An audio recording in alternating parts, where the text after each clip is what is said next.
Wolfbox mirror install on this is a 2016 Wagon G63.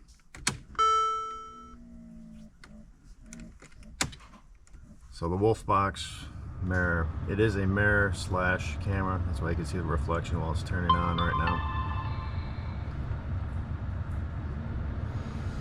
That's the back, it's the garage. If you swipe, that's the front camera, so it also acts as your dash cam.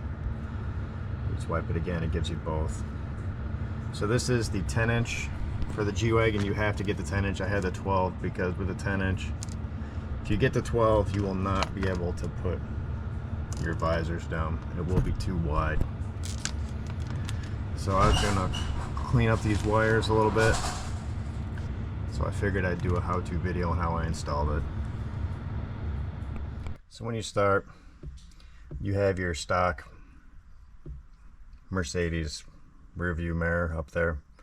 And to take these down, basically it's 2 steps.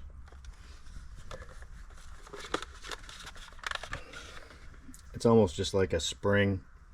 And basically you grab both sides of it and just yank down. That spring connects to this piece right here. I've already painted it black because you can kind of see it, and then that leaves you with this plastic piece on the windshield.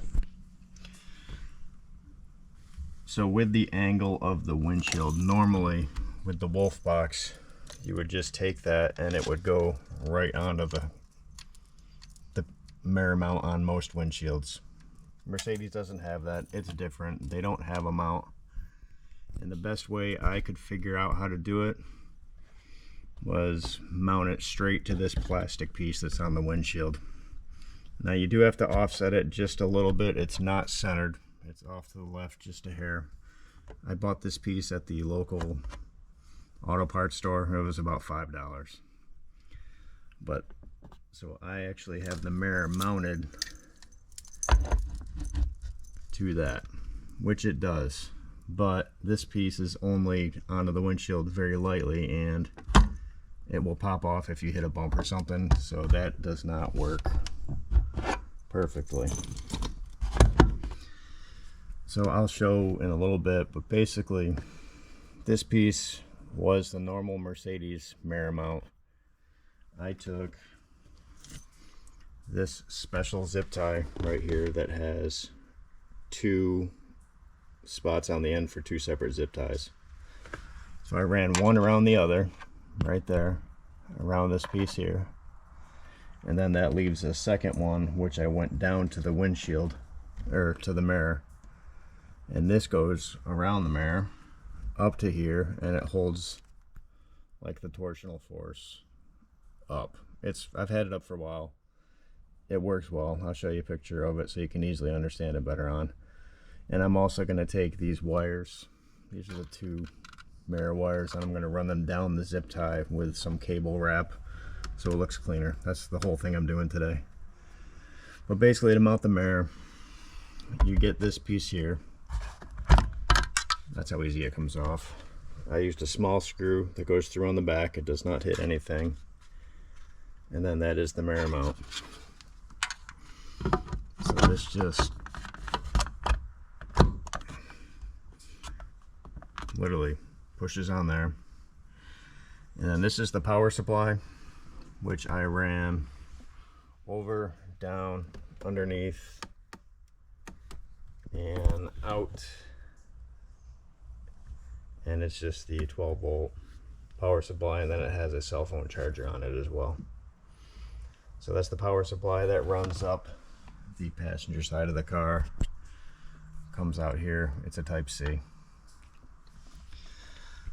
This wire here is the camera wire. So that's a microphone for the aftermarket radio. So basically the camera wire runs over. I'm hiding all of this right now. Down behind your arm pillar here, and then up underneath here through the firewall, and I'm going to show you that as well as make a separate video at the same time. So to run a wire through the firewall, Easiest place I've found, and this is the easiest car I've ever done it on, is on this G-Wagon. So to get to your firewall access, basically take a trim tool, pop that out. That gives you access to the side here. Then you have two T20 bolts, screws. We're going to take those out right now, and then that gives you access to get your hand in there right to the firewall. I'll take out those screws now.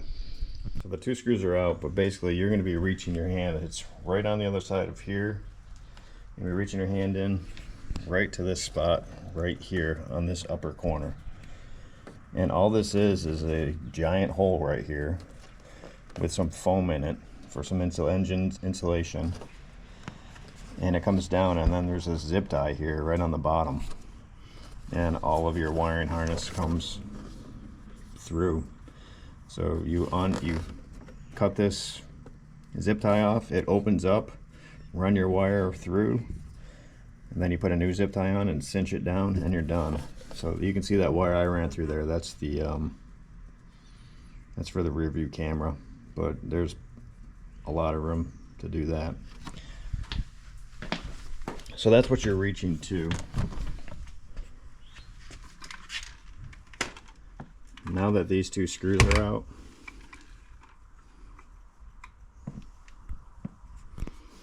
this piece here just kind of pulls back. Now it's got wires on it. Just kind of let it drop out of the way. And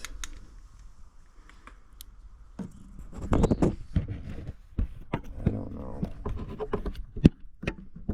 if you're going to be able to see it, but right there is where the wire goes through. It's just a piece of foam, and it's very easy. So run your wire down to this point, get it through that, cut the zip tie, run your wire, cinch it back up, put that back in, your two screws and your cover on the side, and you're done. It's very easy. So from the firewall, we drop down behind the heat shield. Make sure you're behind the heat shield or it will melt. And then we run this wire right here. This is the bottom of the floorboard, or the running board.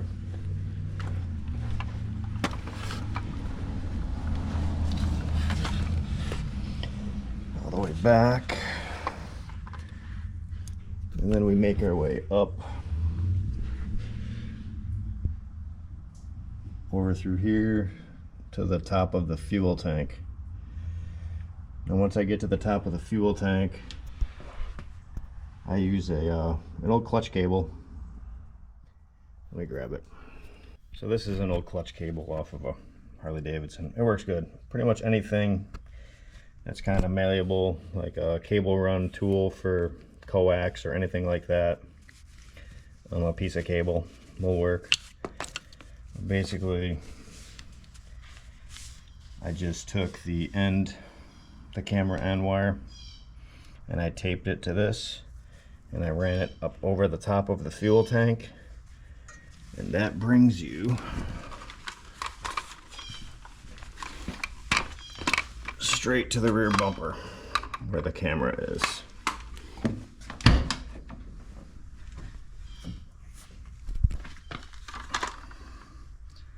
So your camera comes right.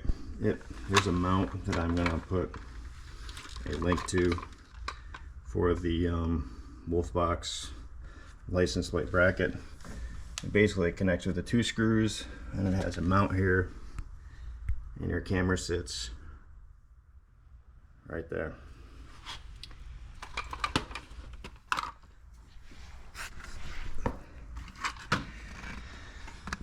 So that is the extra wiring. It ran right over from the top of the fuel, like I said, and then it goes straight up over the back of the bumper, and it works pretty well. Right up over the top of the fuel tank right there.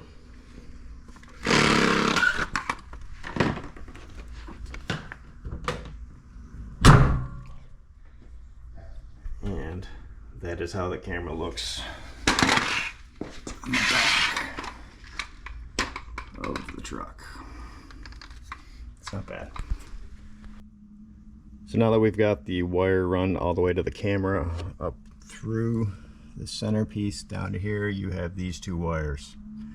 Now again, this is the camera wire and that is the power wire. Those go right into the top of the mirror. Now with this setup, this is the 10-inch mirror again. You have to buy the actual mount that goes on the back of the mirror for the windshield attachment. You can just clip it over the top of the existing mirror, but it doesn't look good and it doesn't fit very well. You have some overhang and whatnot, so I'd recommend buying this bracket. So mount the bracket, the Wolfbox bracket, to the back of the Wolfbox mirror. We've already gone over how I installed that on there, and I have the double zip tie right here wrapped around itself. So now that leaves that one other one, which this zip tie that I've already put on the back of the mirror will go through. So this slides on there, and then you run the zip tie through your mount right there, which I'm going to do with two hands, and then I'll show you. So basically what we have here is this is mounted onto here. You just tighten the screw up. Now you have this zip tie here giving it support from falling off, because this will kind of hold in place, but it is not structurally sound. So this goes here. Now I'm going to run these two wires to the back of the camera, and I have some wire loom that's going to go over this just to make it look a little bit better. So I'm going to plug these wires in, pull them back through, make them a little tight where I want them, and put the wire loom over it. Alright, so the mirror install is done. So in the back here, I added this wire loom going right up the zip tie to the top, so it just has a cleaner look from the front. This actually needs to be tightened down.